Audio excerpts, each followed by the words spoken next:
This recalibration of our policy stance will help maintain the strength of the economy and the labor market, and will continue to enable further progress on inflation as we begin the process of moving toward a more neutral stance. Happy Friday and welcome back to Real Estate Mindset. Now, as a result of the labor market meltdown and collapse, Jerome Powell and the Federal Reserve have decided to aggressively start their rate cutting campaign, lowering the federal funds rate 50 basis points. Now, over the last 3 days, all that's done is increase consumer interest rates, leaving a lot of consumers scratching their head trying to figure out what exactly is going on. And today, obviously, I have our community wizard, seasoned building developer, quantitative financing, and statistical probability expert, Mitch here to help explain and help us figure out what's going on with the recent layoffs in the labor market, the Federal Reserve's aggressive rate cutting actions, and then we're also going to talk about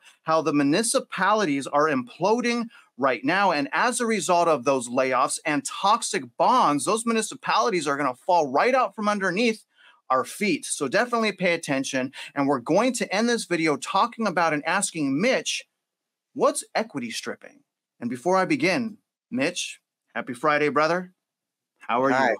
Yeah, pretty good. I mean, it's been, as usual, an interesting couple of days, but we've got some information. And the goal here, obviously, is to help mom and pop, which is everybody, connect the dots. And that's really what we're, in every one of these videos, we're trying to do. There's more and more evidence coming through by the hour, but we're working very diligently to, again, expand everything we've said, not to drive everybody crazy, but to provide clarity. Yes, and I'm really looking forward to getting to the bond under the hood review today. But let's start by looking at the layoffs that are happening, starting with IBM. And this is as of Wednesday, September 18th. IBM quietly axing thousands of jobs. IBM has been laying off a substantial number of employees this week and is trying to keep it quiet. Unlike traditional layoffs, this one is done in secret. Not very cool. They have about 288,000 employees. And just to remind you guys, last year, the CEO said about 7,800 jobs will be lost to AI.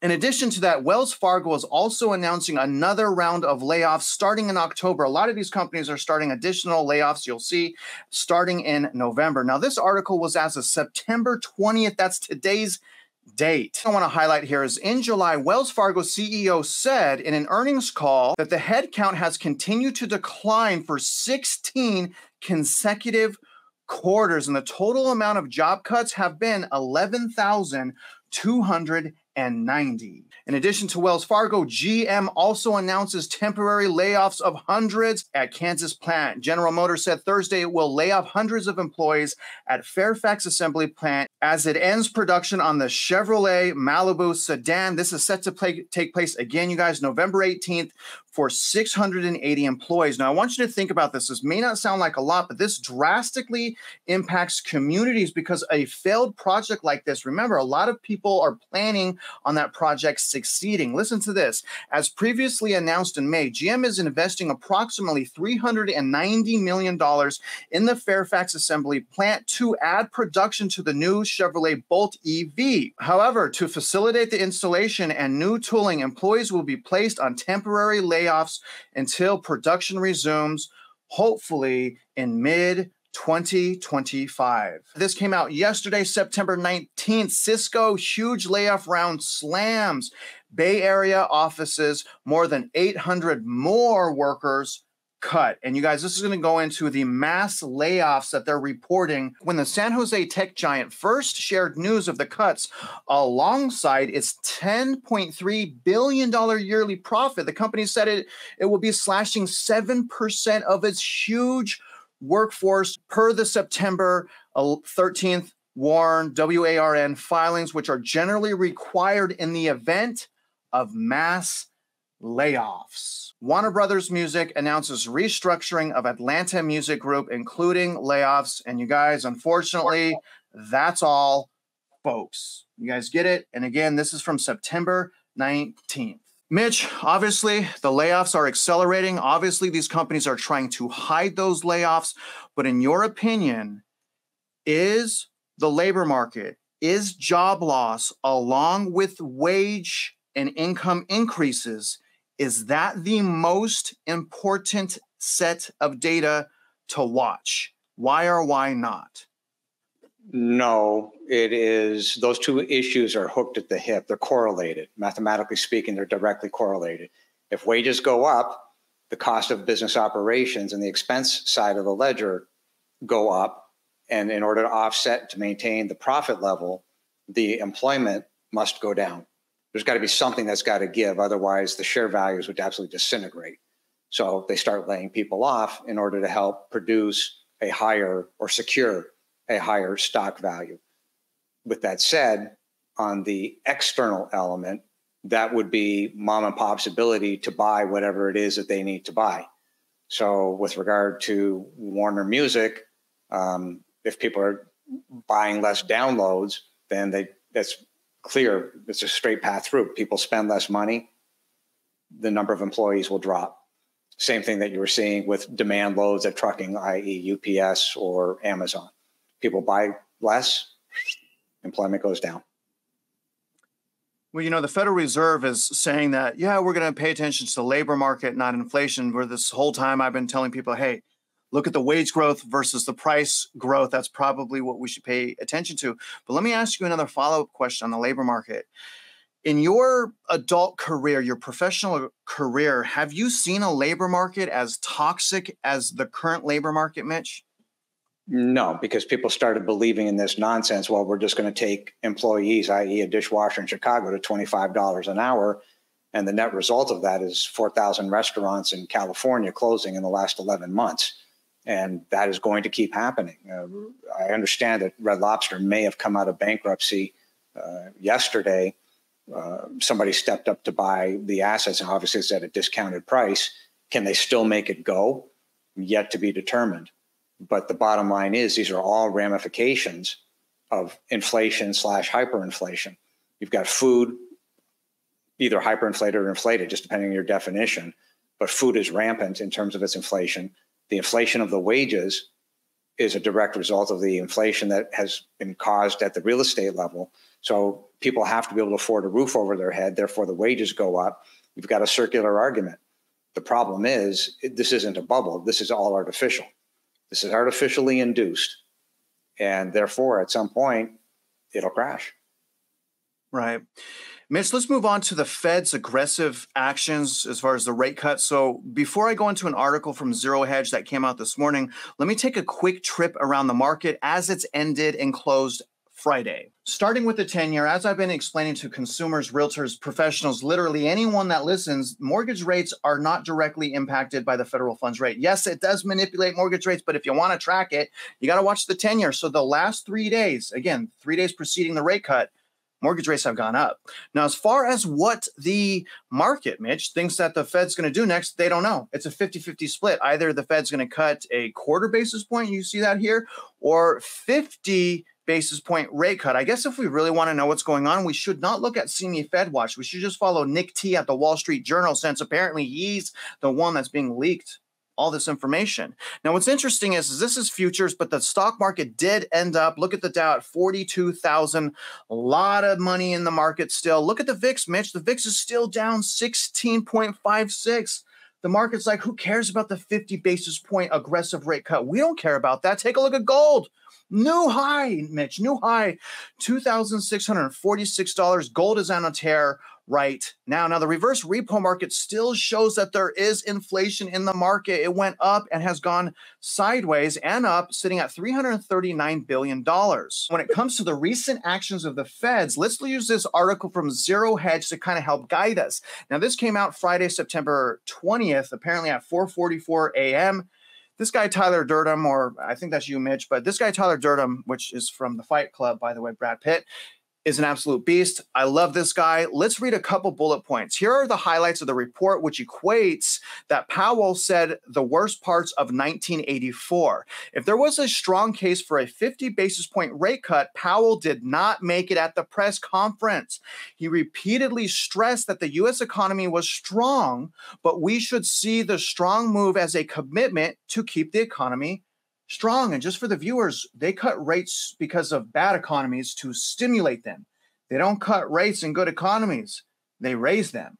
That's equivalent to a doctor saying, we'll give you some extra strong medication. And the patient is saying, is my condition that bad? And the doctor says, no, you're healthy, but we're committed to keep you healthy. Do y'all see the point there? This goes on. In the end, it looks like Powell felt the level of policy rate was on sync with the progress of inflation and the rise of the unemployment rate. After all, he used the word recalibration several times. This was also evident in the FOMC projections, now showing a 100 basis point reduction compared to the pre-meeting level of the target range rather than the 25 basis point in the June projections.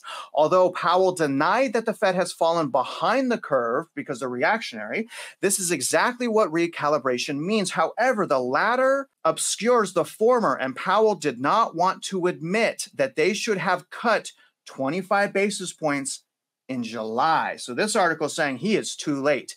It got really funny when he said that the FOMC had been patient in waiting, and this allowed them to make a strong move. Yes, if you get behind the curve, you have to make a big leap forward to catch up. Some closing statements here in this article I think are very interesting. The recalibration argument is clashing with the message this large cuts sends. When asked during the Q&A what his message to the U.S. consumer is, Powell said that the U.S. economy is in a good place despite the almost record-breaking deficit spending. Again, I'm saying that, guys, I'm not trying to beat these people up. It's just I really hope as the viewer, you guys are understanding that they're lying to us. But this goes on.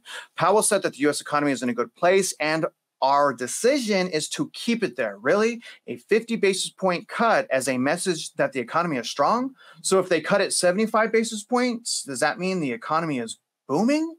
This sounds like something out of George Orwell's 1984, War is Peace, Freedom is Slavery, and Ignorance is Strength. It's actually a really good article. I suggest anyone that has Zero Hedge, you'll read the rest of the article. It is extremely accurate and very entertaining. But I have a question for you, Mitch.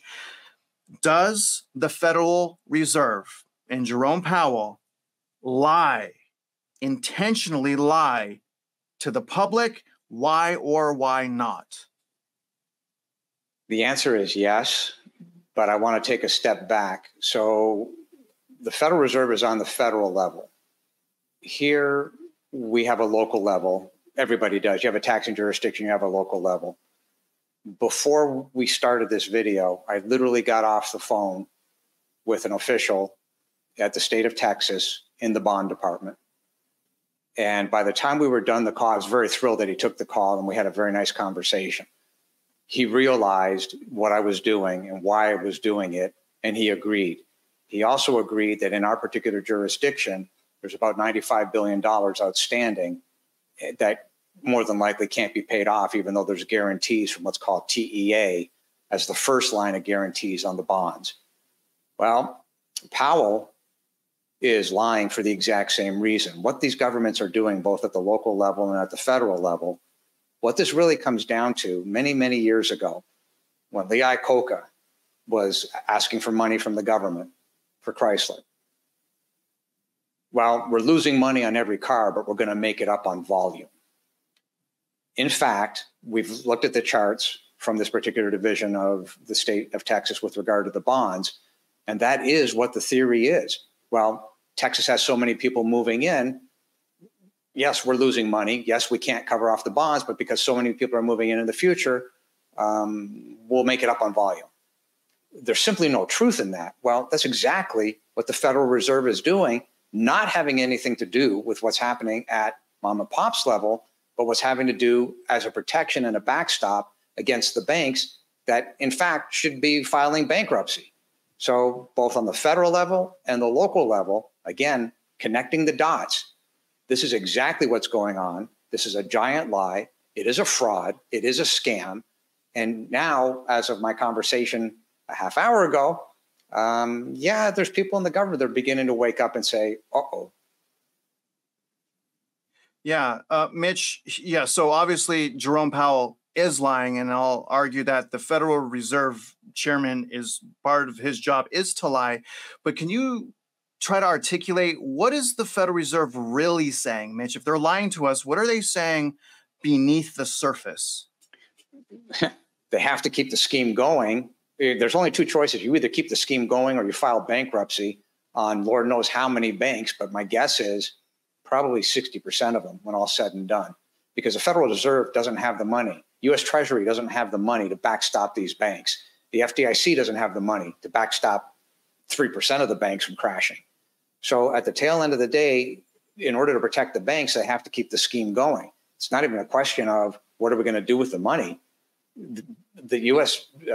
Federal deficit right now, today, allegedly is around $1.5 trillion. That money doesn't even exist there. So the idea, see, and this is what I keep saying, you have two sets of books, right? The Federal Reserve, parabolic debt, and at the local level, parabolic debt. You can superimpose these two charts on top of each other. It's the exact same BS. They can't be paid back. Why can't they be paid back? If you stopped it right now today, froze it in its tracks, that debt is still outstanding. And that interest, compound cumulatively, is still outstanding. In, call it 7 years, rule of 72, just depending on the interest rate. That debt, if you froze it today in place, would literally double in 7 years, which means that the amortization schedule is inverted because they're continuing to spend money. They're not paying it down. Where is that money? And that's what we showed the other day. Where is that 18 trillion going to come from? Nobody has the answer to that. And by the way, that was part of the conversation that I had a half hour ago. I was on the phone for over an hour on that call. And it was a great call, great conversation, very straightforward, but couldn't answer it. And they also couldn't answer me, well, why doesn't the school districts release the actual bonds? I can't get it. As I said, I can't get it. Yeah. Mitch, let's go under the hood now. And the thing is a lot of people still don't understand how the bonds work, how the debt works. But Mitch is talking about debt. And I want you guys to think of bonds as debt. And I want you guys to understand a couple, important figures that Mitch and I have been continuously talking about. Number one, the state comptroller. The state comptroller is kind of like the accountant, the tax collector, or the auditor of the tax revenue.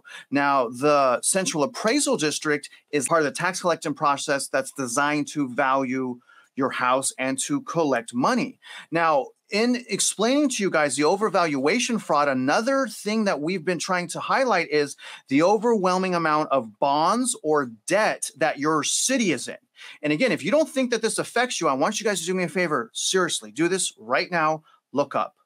If you're in a dwelling, if you have a roof over your head, then this impacts you, because each and every person with the roof over your head, someone is telling you how much that's worth. And it's not the market, you guys, it's the tax collector. And so fast forward to where we're at today with this whole video series, what you guys should know is, yes, there is an overvaluation fraud going. It is around the nation, but I also want you guys to take the initiative to search on what's going on in your local markets. And here's why. When we look at just Denton Independent School District, guys, Denton Independent School District, what we find out is the debt, the bonds are parabolic. And not only is it parabolic, look at this BS that it's going to go down. Look at this. It's skyrocketing upward, and then all of a sudden, it's just going to go down. Look at what they're selling the public. This is the land of fraud and of imagination.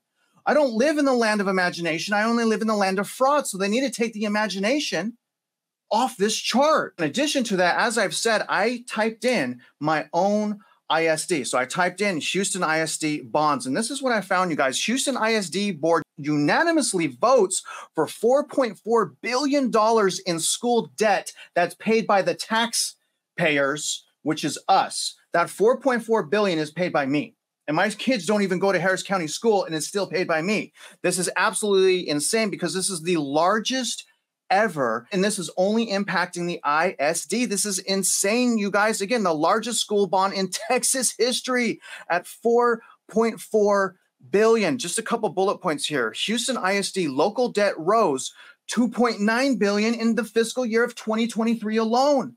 So that 4.4 is going to go on top of that 2.9. And what Mitch is going to explain here is they have lost track. The bond review board that he's telling you guys that he spoke to doesn't even know. And that's his sole job. You guys, their sole job is to track bonds. And they don't know the existing bond debt. This is insane. Let me keep reading this. For the 2023 and 2024 school year, the Texas Education Agency reported that Houston ISD student enrollment totaled 184,000. And they're going on, when we divide that into the bond debt, that means that each child that's enrolled has a debt of $15,579. But the only problem is that's wrong, because that's only for 2023. Mitch, first and foremost, can you just explain to the viewers what happened today? You talked to the Bond Review Board of Texas. You're the man. And explain to the viewers how they don't even know how much bond debt, that $4.4 billion that Harris County ISD is asking from the taxpayers, they're going to ask for more next year. Mitch, are those numbers accurate? How much bond debt are we in? No, the numbers aren't accurate, and it's not the BRB's responsibility. They're a small group of people, so they only track what it is they're told to track, which is on an annual basis, a set amount of the bonds that are coming through the system. The problem is nobody can answer the exact question I've been hammering on. I want the last 10 years of bonds cumulatively and the compounding, and show me what has been paid off. And they even admitted, I'm not the only one to ask for this. But nobody's been able to get their hands on it, because when you look at the balance sheet and the financial statements of these school districts, the bonds aren't even footnoted. There's no documentation. We looked at the QSIPs, we looked at the financials. Nothing is footnoted that says what has been paid off. Can you put that chart back from the BRB? I want to explain to everybody what they're looking at. What we're looking at here, look very closely, go from the bottom left to the mid screen. That chart is parabolic. And as I've said, under the rule of 72, that debt will double every 7 years. If you froze that debt in place today, what you're seeing at the top midsection of that screen will literally double. Now, the BRB's response was, well, but the taxpayers will pay it. So first, we had the first line of defense is the TEA that Travis referred to a few minutes ago on that document. That's your first line of guaranteed defense. But the implicit guarantee is that of the taxpayers. Well, we already know that 37% of the households can't afford the roof over their head, and or they're going to go bankrupt. Now, extrapolate that midline, that black line, extrapolate that forward in 7 years from now. This chart literally, in terms of going parabolic, is now going straight up. It doubles from what it is right now. That's called cumulative compounding. When you go right of that line, that is complete nonsense. That would be the theory of, well, there's so many people moving into Texas, we'll be able to pay it down.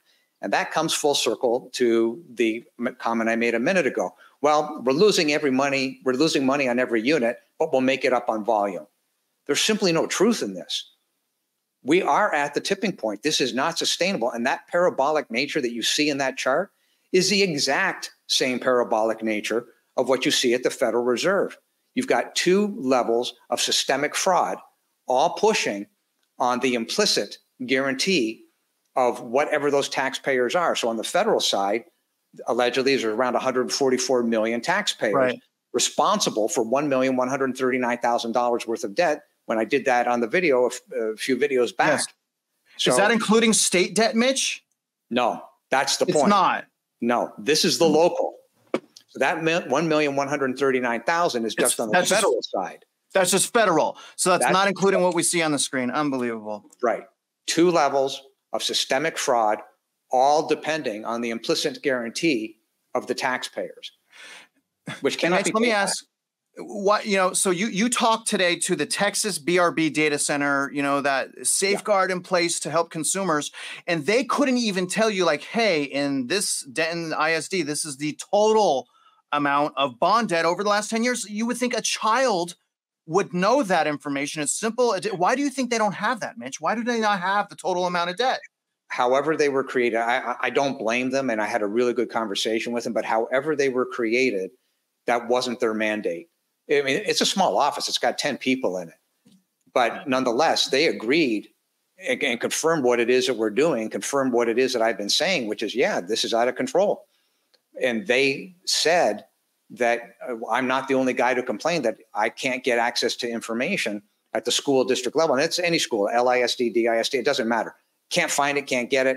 Double checked on the QSIPs. I can't even find debt in the last 3 years on LISD, Louisville Independent School District. Wow. Where the QSIPs even say that the bonds have been retired. So Well, the only conclusion is they're not. They're rolling up and they're rolling out. And that's what you're seeing in this chart here.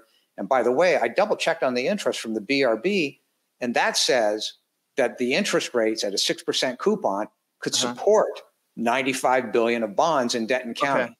Okay. And they confirmed that same 95 billion was the right number. But this chart says what, 3.5 billion? Yeah. And yet it's 95. How could they possibly show it going down when they don't even have the right balances? I mean, what type of kindergarten preschooler made this chart look like this, Mitch? It's the mandate from what they've got.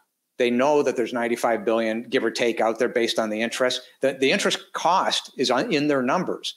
The problem is, yes, the interest cost is there, but they're only reporting on a 2023 basis, roughly, let's call it 10 billion for 2023 when all said and done. The point of the matter is they're completely inverted. Like the interest cost is so heavy, it clearly indicates 95 billion worth of bonds. But again, understand something. It doesn't matter what they're reporting. The point is, and what does matter, is the rule of 72. If you froze what you're seeing in front of you right now today, this chart doubles in size immediately in 7 years from now. That's the math. It's going up. So it's parabolic now. Now it's going to be parabolic raised to the power of 2. And therein lies the problem. You're at the tipping point. This isn't sustainable. And Mitch, I want to kind of end this out here. I want you to explain, and Mitch did a good write-up.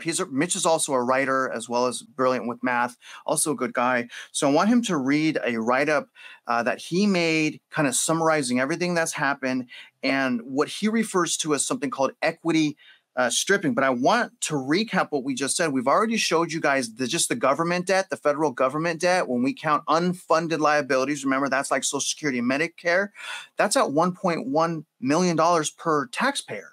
You guys, I have 2 taxpayers in my household, and that's not even counting where I live.